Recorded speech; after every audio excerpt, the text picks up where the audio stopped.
And so just like we do, we've been doing for a while now, we have Ms. Silvia Lemus from the County of Sonoma. Thank you for being with us as always. And thank you for bringing us all this information. We want to focus in the time that we have, we want to focus on monkeypox, and then we want to go quickly to COVID. What can you tell us about monkeypox?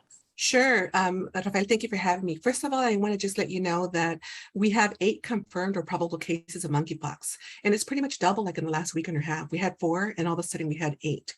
So there is a concern, and we want to make sure people know about monkeypox. So for the symptoms might start with symptoms like the flu, similar to the flu, a fever, low energy, swollen lymph nodes, general body aches. And then within 1 or 3 days, sometimes longer, after the appearance of fever, the person can develop rash or sores. The sores will go through several stages, including scabbing before healing. And they could look like pimples or blisters and maybe painful and itchy. The rash or the sores may be located on or near the genitals, the penis, testicles, labia, and vagina, or near the anus, the butt. But it could also be on other areas like the hands, the feet, the chest, and the face. It may also be limited to one part of the body. People with monkeypox may experience all or only a few of the symptoms. Most with monkeypox are going to develop rash or sores, and some people have reported developing a rash or sores before or even without flu-like symptoms. Monkeypox can spread from the time the symptoms start until all the sores have healed and a fresh layer of skin has formed, and this can take several weeks. As of last week, the local patients were reporting mild flu-like symptoms and a rash. None of them had illness severe enough to be hospitalized, and all of them were in different stages of the illness. Definitely. And so again, it's important for us to really accept the fact that it is now in Sonoma County and that we need to be extremely cautious, especially with our partners. And again, for those of us who have like teenagers at home, it's important to have this conversation in regards if they have a boyfriend, a girlfriend, a partner. It's important to have this conversation of the possibility of, again, getting this new virus or whatever it is in our community. What should people do if they are concerned or they need more information about this problem? Sure, I can talk to you a little bit about the precautions, treatment, and some of the vaccine. So the precautions, there's a number of ways people can prevent the spread of monkeypox, including always talking to your sexual partners about any recent illness and being aware of new or unexplained sores or rashes on their body or on your body or on your partner's body, including on the genitals and anus. Avoid close contact, avoiding close contact, including sex with people with symptoms like sores or rashes, practicing good hand hygiene. People who become infected should isolate until their symptoms are improving or have completely gone away. The rash should always be well covered until completely healed. And then also using appropriate PPE, like mask, gown, gloves, when caring for others with the symptoms. Avoiding contact with infected materials contaminated with the virus as well. So on treatment, our public health department has been able to expand the treatment, which is called TPOXX, TPOXX. And so they're working with like our hospitals and clinics, so they can also sign up with the CDC to be able to prescribe TPOXX, which is a treatment that's available right now. So we're going to be discussing more with our hospitals and our clinics about this in the coming week.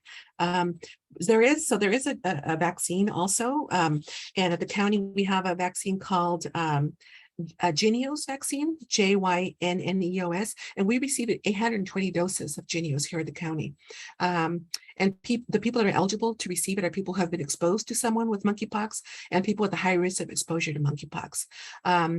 And also uninsured patients that also need to get the vaccine can contact an FQHC, a clinic, or even a Jewish Free Clinic, whichever is closest to get the vaccination.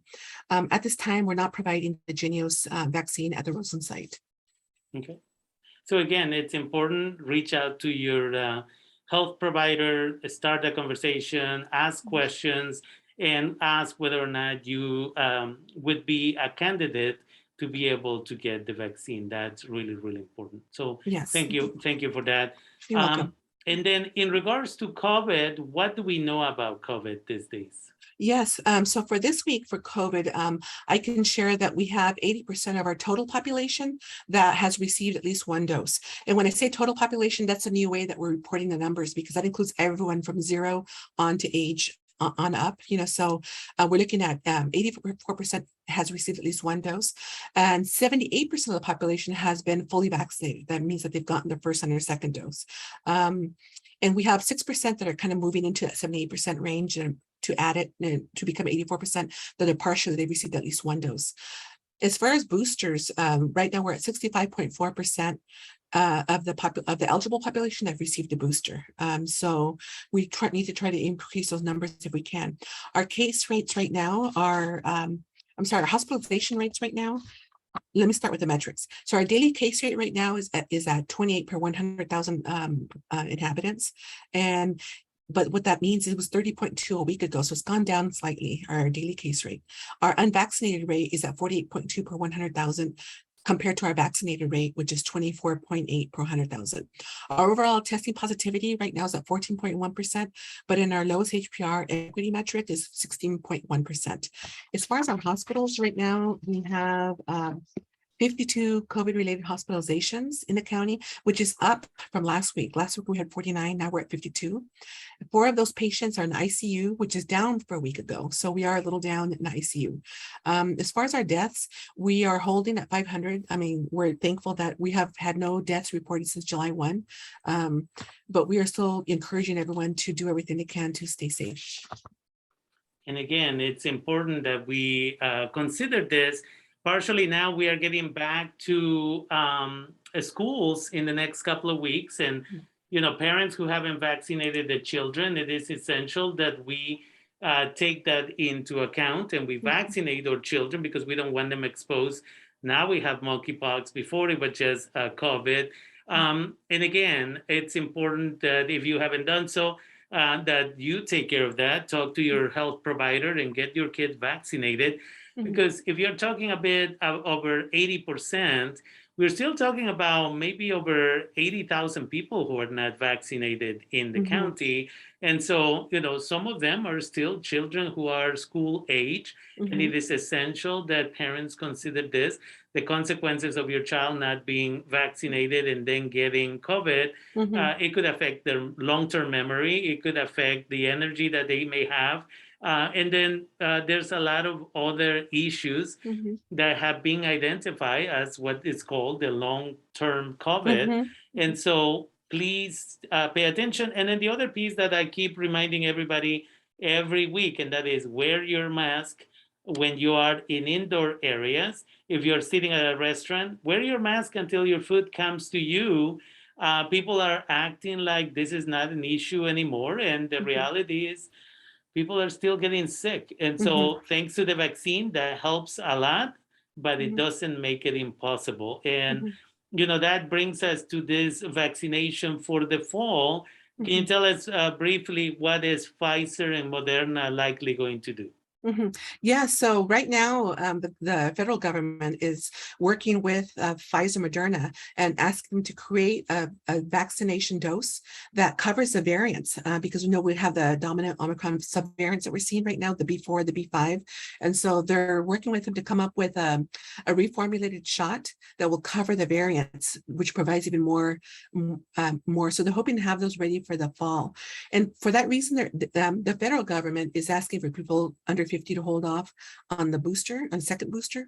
But Dr. Mace is saying that they're still urging people to get the booster, because we don't know when they'll be ready. And now that winter's coming, we really want people to be protected. And the second booster does offer the extra protection. So we're encouraging people to please get your second booster.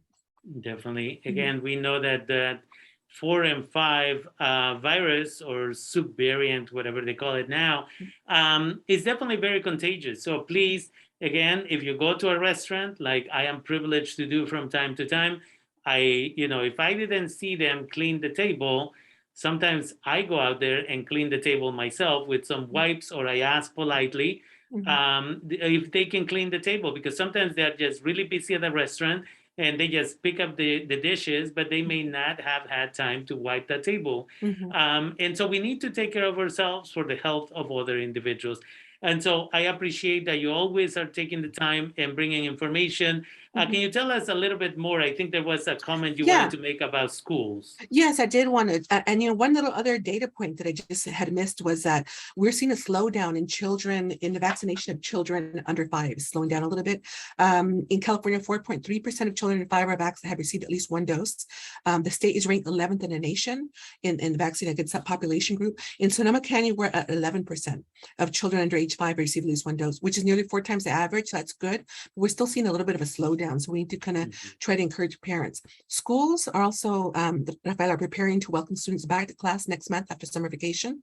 The Sonoma County's largest school district, the San Jose City School, resumes classes August 11th.